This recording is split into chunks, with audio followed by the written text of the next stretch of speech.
राधे राधे। देखो, जैसे कि आपको पता है कि भगवान की हम भक्तों की कथा सुनाते रहते हैं। अभी काफ़ी टाइम से मैं लॉन्ग वीडियो नहीं डाल रही थी, तो लॉन्ग वीडियो में डालूंगी, भी कथा भी डालूंगी। चलो मीराबाई की पहले सुना देती हूँ कथा। देखो, मीराबाई ने कुछ पद लिखे थे। जो पद हैं, मीरा मगन भई हरि के गुण गाए,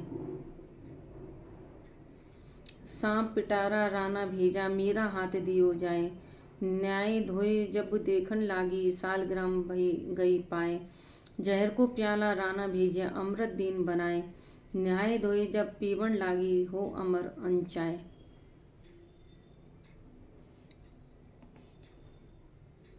तो देखो किस तरह से जब भगवान रक्षा करते हैं ना अपने भक्त की, तो कोई कुछ नहीं बिगाड़ सकता। अब मीराबाई को मारने के लिए कितना कितना प्रयास किया गया, फिर भी बच गई। जहर का प्याला भी अमृत बन जाता है, और ये सच बात है कि जब भगवान रक्षा करते हैं तो कोई कुछ नहीं बिगाड़ सकता। तो देखो, सबसे पहले तो मैं लाइव में भी बोली थी और वैसे भी बता रही हूँ कि हमेशा अपने बच्चों को अच्छे संस्कार देने चाहिए, जो कि किसी महिला पे अत्याचारी नहीं कर पाए।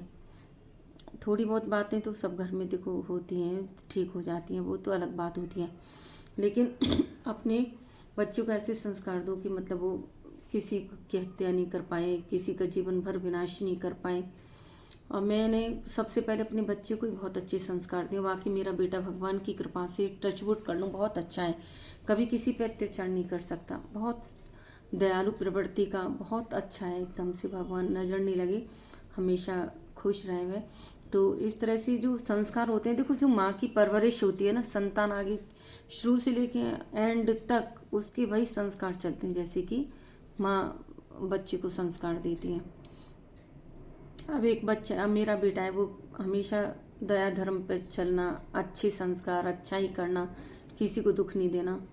और कुछ ऐसे भी लोग होते हैं दुनिया में कि किस तरह से पत्नी को खूब मारते हैं, मानसिक शारीरिक पीड़ा देते हैं, गला तक घोंट देते हैं, बेरहमी से मारते हैं, खूब अपमानित करते हैं, फिर भी पीछा नहीं छोड़ते।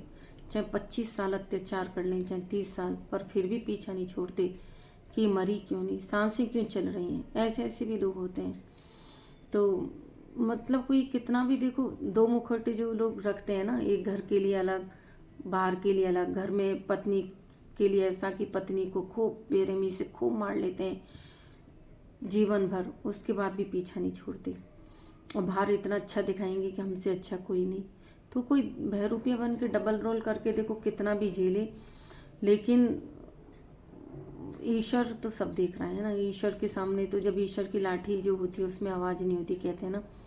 इसलिए मैं तो, और मेरा बेटा सच बताऊं मेरे से भी ज़्यादा अच्छा है। मतलब मैं भी हमेशा धर्म और सत्य की राह पे चलूँ। मेरे माँ बाप ने भी हमारे भाइयों को ऐसे संस्कार दिए कि हमारी भाभीियों को बहुत अच्छे से रखते हैं, सभी भाभीियों को। तो इस तरह से मतलब ये नहीं, कोई अत्याचार नहीं करता, तो ये सब रहता है। तो जीवन में मतलब अच्छा ही मतलब काम आती है, सुकून मिलता है। कोई दुख दे के कितना भी खुश हो ले, लेकिन ईश्वर तो सब देख रहा होता है। अब मीराबाई की जैसे अब हम कथा सुना रहे हैं, तो मीराबाई की देखो सुनाते हैं। मीराबाई ऐसी भक्त हुई कि आज उनका नाम जगत प्रसिद्ध हो रहा है। जोधपुर नगर के राजा जोधाजी के वंश में तीसरी पीढ़ी में राठौर रतन सिंह जी हुए।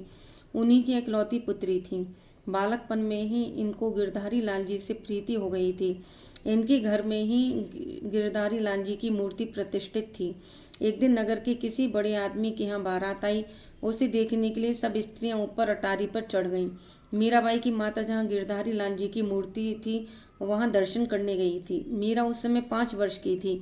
खेलते खेलते वह भी अपनी माता के संग वहाँ जा पहुँची और माता से पूछा कि मेरा दूल्हा कहाँ है। माता ने बहलाने की नियत से मूर्ति की तरफ हाथ उठाकर कहा कि यही तेरा घर है। वह उसी दिन से मीराबाई को कुछ ऐसी धुन समाई कि अब बिना मूर्ति के देखे पल भी चैन नहीं पड़ता था। जब यह विचार के योग्य हुई, विवाह के योग्य हुई, तो इनका विवाह उदयपुर के महाराणा सांगाजी के बड़े पुत्र राजकुमार भोजराज जी के साथ कर दिया गया। ससुराल जाते समय इनको गिरधर लाल जी की मूर्ति छोड़ते हुए बड़ा दुख हुआ। तब इनकी माता ने वह मूर्ति भी दहेज स्वरूप इनको दे दी, जिसे लेकर वह बड़ी खुशी खुशी रास्ते भर पालकी में दर्शन करती हुई अपनी ससुराल पहुंची। ससुराल पहुंचने पर इनकी सास ने पहले तो अपने पुत्र से दुर्गा पूजन कराया, फिर इनसे भी दुर्गा पूजन के लिए कहा, लेकिन इन्होंने तो साफ कह दिया कि मैं तो केवल एक गिरधारी लाल जी का ही पूजन करती हूँ, मेरे तो सर्वस्व वही है। ऐसा रूखा उत्तर सुनकर इनकी सास बड़ी क्रोधित हुई और सब बातें अपने पति राणा से कहीं। राणा भी सुनकर अत्यंत क्रोधित हुआ और मीराबाई को मारने को दौड़ा, किंतु सास ने बीच में पड़कर बचा लिया।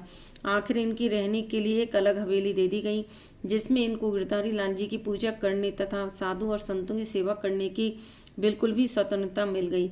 विवाह के 8-10 बाद ही इनके पति का देहांत हो गया, लेकिन इनको इस बात की कुछ भी चिंता न हुई, क्योंकि इन्होंने तो अपना सर्वस्व पहले से ही गिरधारी लाल जी को मान रखा था।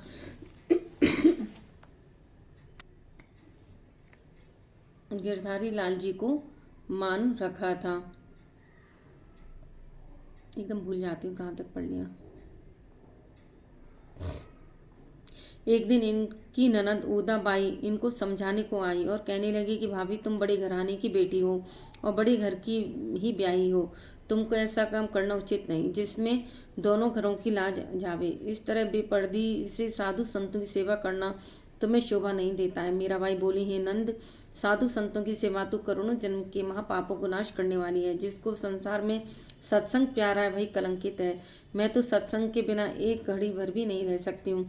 मुझको तुम्हारा ऐसा उपदेश देना व्रत है। जिसको संसार में सत्संग प्यारा नहीं है वही कलंकित है। मैं तो सत्संग के बिना एक घड़ी भर भी नहीं रह सकती हूँ। मुझको तुम्हारा ऐसा उपदेश देना व्यर्थ है।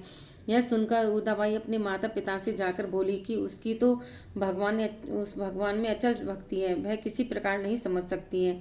राणा यह सुनकर बड़ा क्रोधित हुआ। उसने एक प्याले में जहर भरकर भगवान का चरणामृत भरकर कहकर मीराबाई के पास भेजा, जिससे वह बड़े प्रेम से पी गई, लेकिन कुछ भी नहीं हुआ। एक बार राणा जी ने एक सांप का पिटारा भेजा, जिससे खोलते भीतर से शालिग्राम जी की मूर्ति निकली। यह बातें मीराबाई ने अपने बनाए हुए